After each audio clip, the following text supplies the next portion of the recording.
just with my experience with, and I want to be really specific here because you have to know what you mean by really selling it. But all the people I've really had to sell have fallen off. Yeah, that's another thing to keep in mind. If they're not really set on the need, and you end up backpedaling, and saying, listen, let's just get this set up.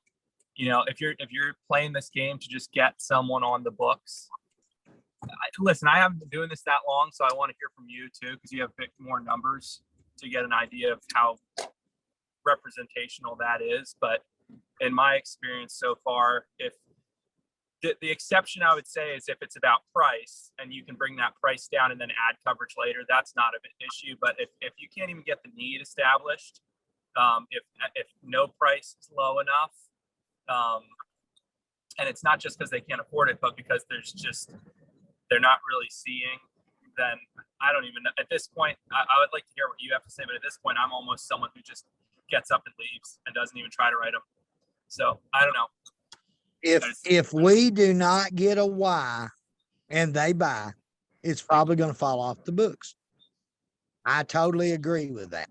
And here's why it's going to fall off the books. They do not understand their own why. We did not get them to that point and understand. I don't get everybody to the why. That's why we have these trainings. I need them just as much as y'all do. I don't always get a good why. And then I'll try to keep pushing, get into the application. Yeah, that might work for some people. I don't really think that's necessarily the best way to go about it. We got to dig on that why. If we can't get a good why, then we're going to proceed because we're in the house. So we have to.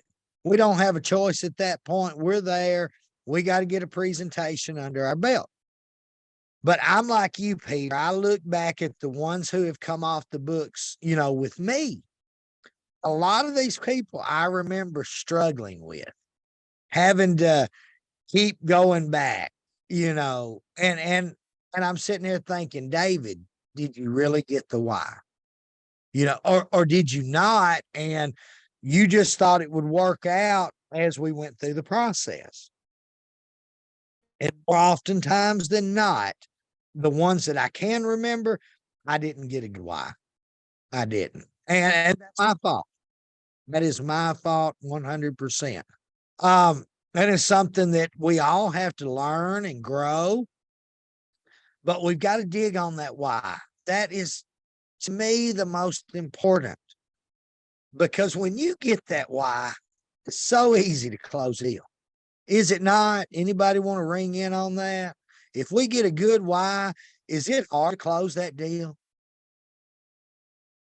It's not. If they start crying, is it hard to close that deal? No, not at all.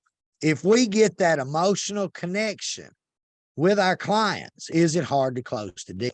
No, it's not. If we do not, is it hard to close the deal? Sometimes it's not, but watch out a month later, they may fall off.